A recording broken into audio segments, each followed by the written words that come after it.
చంద్రబాబు నాయుడు గారు diversion politics లో సింహభాగాన్ని ఆమె పోషిస్తా ఉన్నారు. మొన్న వరదల సందర్భంగా కూడా డైవర్షన్ చేయడానికి షర్మిలమ్మ గారు వచ్చేసారు. నేను ఒకటే అడుగుతా ఉన్నా, అమ్మ షర్మిలమ్మ గారు, మీరు తెలంగాణలో రాజకీయ పార్టీ పెట్టారు, శభాష్, మీ పార్టీ మీరు ఏదో పెట్టుకున్నారు. అసలు రాజకీయంగా మీరు జగన్మోహన్ రెడ్డి గారితో పోటీ పడవలసిన అవసరం లేదు.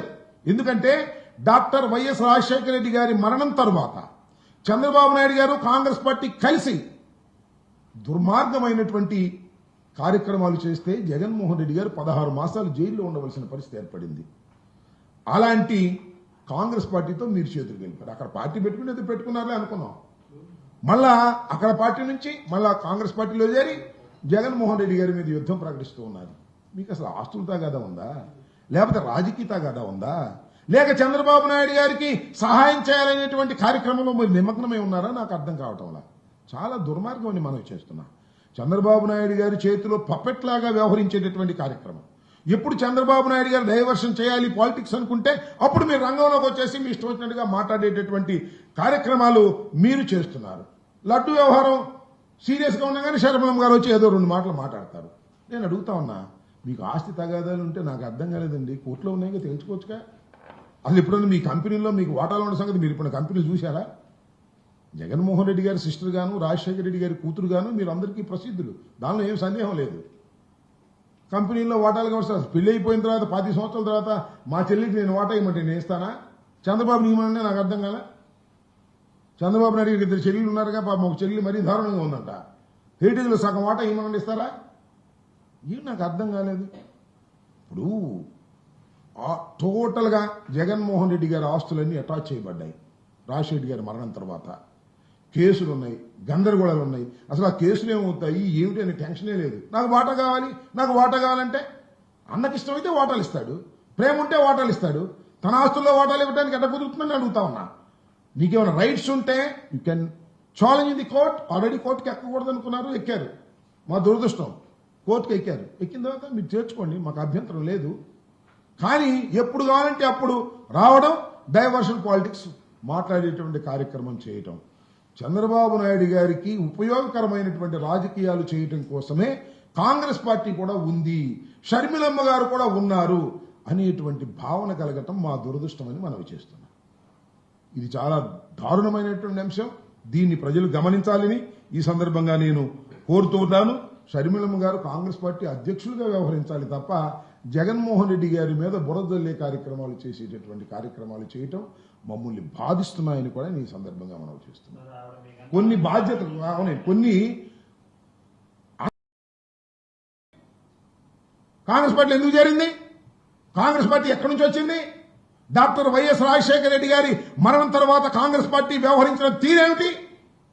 జగన్మోహన్ రెడ్డి గారిని 16 మాసాలు జైల్లో పెడితే ఆ పార్టీని కూడా దానిలో వెళ్ళిపోయింది. వాట్ ఇస్ ద మొరాలిటీ అని అడుగుతా ఉన్నా. ఇవాళ చంద్రబాబు నాయుడు అప్పుడప్పుడు వచ్చి తిట్టినట్టుగా నటించడం వేరు. సింహభాగం ఇవాళ నారా చంద్రబాబు నాయుడు గారు డైవర్షన్ పాలిటిక్స్ లో సింహభాగం మోర్ దాన్ 50% షర్మిల గారు పాత్ర వహిస్తున్నారు. ఇది మాకు బాధాకరమైనటువంటి అంశం. మేము వక్ఫ్ బిల్ విషయంలో ఛాలెంజ్ చెప్తున్నా, we are against to the BJP. BJP చేస్తున్నది తప్పు. ముస్లిం వక్ఫ్ బిల్ మీద దాడి చేస్తున్నది, అది రాజ్యాంగం మీద దాడి చేస్తున్నది. మాకున్నటువంటి శక్తినంతా ఉపయోగించి ఆపడానికి ప్రయత్నం చేస్తున్నాం. ఎక్కడ రాజీ పడే ప్రశ్నే లేదు. మాకు అసలు ద్వంద్వ వైఖరి అనేది ఉండదు. స్ట్రైట్ గా ఉండమే తప్ప రోడ్డు లేనే లేదు. విప్పు జారీ చేశాం. సుబ్బారెడ్డి గారు మాట్లాడారు. ఎక్కడ మాట్లాడారంటే చంద్రబాబు నాయుడు గారు మాట్లాడుతున్నారా మైనారిటీస్ కోసం? మైనారిటీస్ కోసం మాట్లాడుతున్నది వైఎస్ జగన్మోహన్ రెడ్డి గారు, వైఎస్ఆర్ కాంగ్రెస్ పార్టీ తప్ప మరొకరు లేరనేది కూడా ఈ సందర్భంగా నేను చెప్పదలుచుకున్నా. కాంగ్రెస్ పార్టీ మాట్లాడుతుంటే కాంగ్రెస్ పార్టీ ఎందుకు మాట్లాడుతుంది? జగన్మోహన్ రెడ్డి గారిని ఎట్లా ఇబ్బంది పెట్టాలి, ఇదేగా షర్మిలమ్మ గారి యొక్క స్ట్రాటజీ. జగన్మోహన్ రెడ్డి గారిని ఎలా ఇబ్బంది పెట్టాలి అనేది. ఇవాళ పోలవరం గురించి నాకన్నా ముందే మాట్లాడొచ్చు. నాకన్నా ముందు మాట్లాడితే ఎక్కువ వర్కలు చేస్తారని నాకు అర్థం కాదా. ఉన్న విషయం చెప్తున్నా కదా నేను. ఇవాళ నేను చెప్తున్నా, ఇవాళ కాదు నేను చెప్పింది. ఇదే ఇలాంటి ప్రెస్ మీట్లో అనేక సందర్భాల్లో చెప్పా. 41.15K చంద్రబాబు నాయుడు గారు అంగీకరించేశారు. శ్రీమద్ రమారమణ గోవిందో శటకోపం పెట్టేశాడు. ఆ రోజున ఏ విధంగా అయితే ప్రత్యేక హోదాని మంట కలిపాడో ఇవాళ పోలవరాన్ని కూడా మంట కలిపేటటువంటి కార్యక్రమం చేస్తున్నాడు. 41.15కు మాత్రమే నీరు నిల్వ చేసే విధంగా కేంద్రం నిధులిస్తుంది, మిగతాది ఎగ్గొడుతుంది. స్పష్టంగా వాళ్ళు చెప్పేశారు.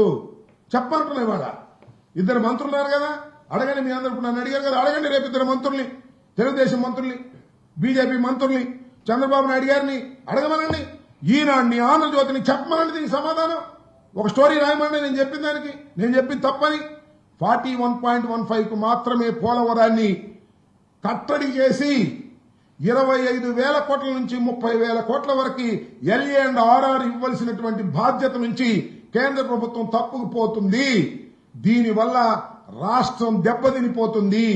ఏదైతే విడిపోయిన ప్రభుత్వానికి, విడిపోయిన రాష్ట్రానికి పోలవరం అయినా దక్కుతుంది, విడిపోయిన రాష్ట్రానికి ప్రత్యేక హోదానే దక్కుతుంది అని ఆశపడితే ప్రత్యేక హోదా కాకెత్తుకుపోయింది, ఇదేమో గద్దెత్తుకుపోతుంది. ఏమిటి అన్యాయం అని అడుగుతా ఉన్నా.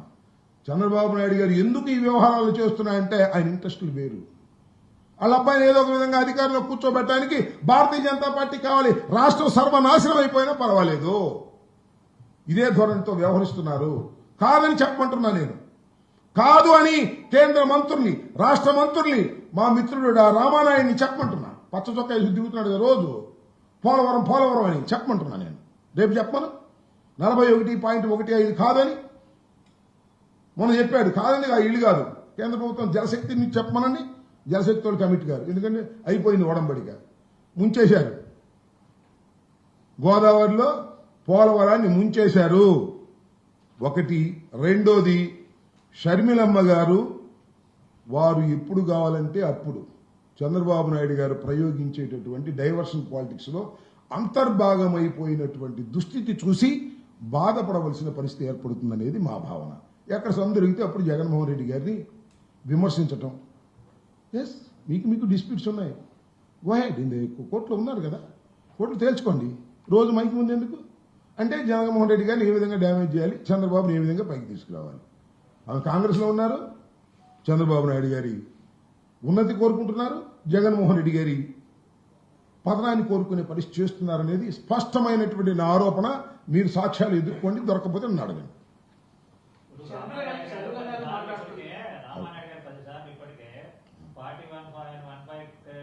రావడానికి మీరే కారకులు అంటే, మీ ప్రభుత్వమే కారకులు అని ఆయన చెప్పాడు కదా.